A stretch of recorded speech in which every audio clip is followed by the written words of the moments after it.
Selamat datang kembali. Hari ini kita mau gali lebih dalam lagi ya. Bab 6 dari buku klasiknya Kenichi Omae, The Mind of the Strategist. Judul babnya, Mengeksploitasi Tingkat Kebebasan Strategis. Atau kalau bahasa Inggrisnya, Strategic Degrees of Freedom, SDF. Ini jalur keempat nih katanya, menuju keunggulan strategis. Fokusnya, inovasi radikal.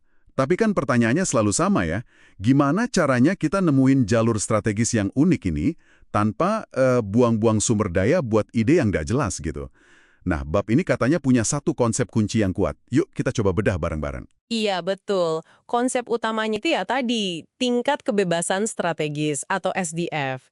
Coba bayangin aja, ini kayak sumbu-sumbu potensial gitu. Di mana sebuah perusahaan itu ya secara realistis ya, bisa gerak buat ngembangin strategi dan dapetin keunggulan.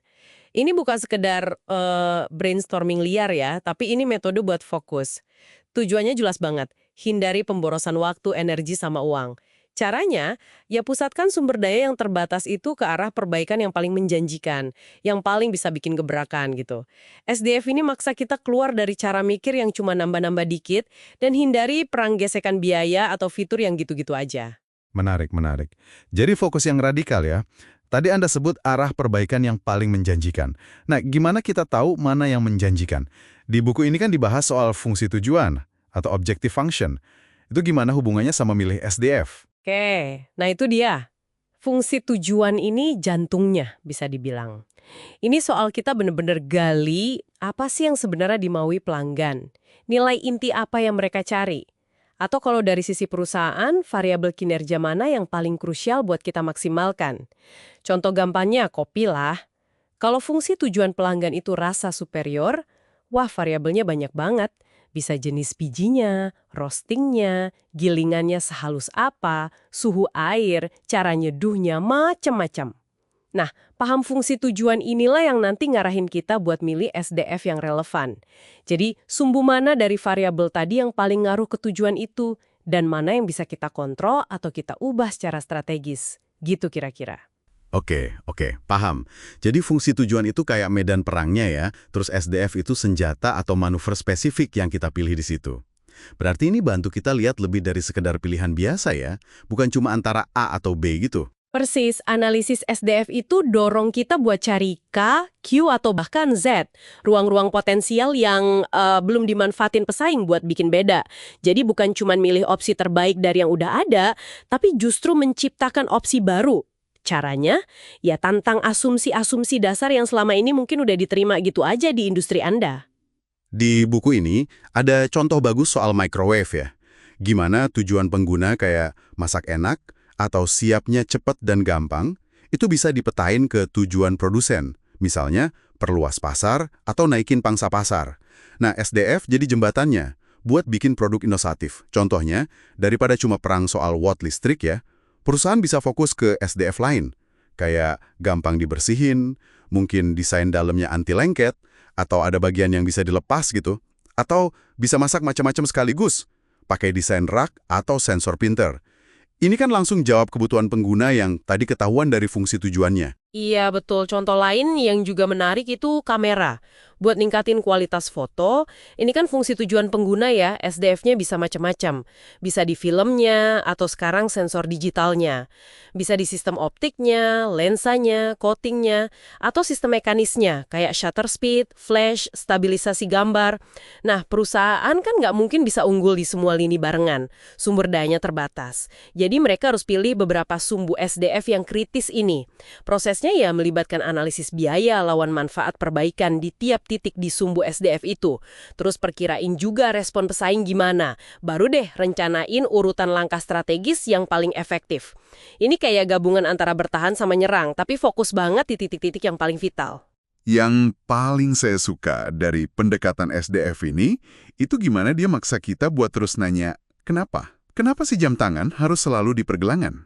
Apa benar tempat tidur itu satu-satunya cara terbaik buat tidur nyenyak? Terus, AC konvensional. Apa itu cara paling efektif bikin ruangan sejuk dan nyaman? Pertanyaan-pertanyaan mendasar kayak gini tuh benar-benar buka pintu buat mikirin cara yang sama sekali beda buat memenuhi kebutuhan inti pengguna.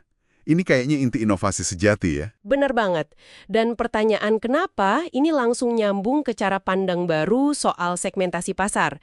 Bukan lagi segmentasi demografis biasa kayak usia, pendapatan, lokasi. SDF ini nyaranin segmentasi berdasarkan tujuan pengguna atau user objectives. Orang-orang yang tujuannya sama, misalnya mau motret momen keluarga dengan gampang dan hasilnya bagus, itu bisa jadi dari demografi yang beda-beda banget. Tapi mereka bisa didekati dengan strategi produk dan marketing yang mirip, walau profilnya beda. Yang menarik lagi, kita juga harus antisipasi gimana tujuan pengguna ini bisa berubah seiring waktu. Contohnya jam tangan tadi. Dulu fokusnya akurasi waktu, sekarang geser jadi aksesori fashion atau alat fitness tracker. Atau stereo high-end. Dulu soal performa suara absolut, sekarang geser ke ukuran ringkas, konektivitas nirkabel. Nah, paham pergeseran tujuan ini jadi kunci buat relevan dalam jangka panjang. Jadi, kalau disimpulin nih ya, SDF ini intinya soal strategi cerdas buat gerak lincah. Hindari pertarungan langsung yang capek-capekin, kayak perang harga atau adu fitur kecil-kecilan. Sebaliknya, kita cari jalan inovatif yang seringkali nggak kepikiran, buat unggul dalam muasin kebutuhan inti pelanggan, tapi pakainya sumber daya yang kita punya secara paling efektif dan efisien. Ini soal menciptakan keunggulan yang susah ditiru ya, karena basisnya pemahaman mendalam dan pilihan fokus yang strategis. Tepat sekali. Dan prinsip ini fleksibel banget loh. Walaupun contohnya dari perusahaan besar, Anda bisa kok terapkan pola pikir SDF ini dalam skala lebih kecil. Mungkin di pekerjaan atau proyek pribadi Anda. Coba aja definisikan tujuan inti Anda dalam situasi tertentu. Terus, identifikasi variabel-variabel kunci, SDF potensialnya yang ngaruh ke situ. Habis itu, tentukan di mana Anda bisa fokusin energi dan sumber daya terbatas Anda buat dapat hasil atau dampak terbaik. Ini soal alokasi sumber daya cerdas aja berdasarkan pemahaman mendalam. Oke. Jadi memahami dan menerapkan konsep tingkat kebebasan strategis ini benar-benar memungkinkan kita ngarahin inovasi dan sumber daya tepat ke titik-titik ungkit yang ngasih dampak terbesar ya. Hasilnya, yaitu tadi, keunggulan kompetitif yang lebih awet, lebih berkelanjutan. Iya, ini benar-benar bisa ngubah cara kita mikir soal strategi dan inovasi sih. Bukan lagi soal melakukan hal yang sama tapi sedikit lebih baik, tapi berani nanya asumsi dasar dan cari jalur yang beda sama sekali. Nah, sebagai penutup nih, mungkin ada satu pemikiran yang bisa kita bawa pulang buat direnungkan ya. Coba deh pikirin satu produk atau layanan, atau bahkan proses kerja yang sering Anda pakai atau temui di bidang Anda. Terus coba identifikasi satu asumsi dasar tentang hal itu. Lalu tanya ke diri sendiri, kenapa sih harus begini? Jangan-jangan ada tingkat kebebasan strategis yang selama ini kelewat, ada sumbu inovasi yang belum kesentuh, yang nunggu buat dieksplorasi.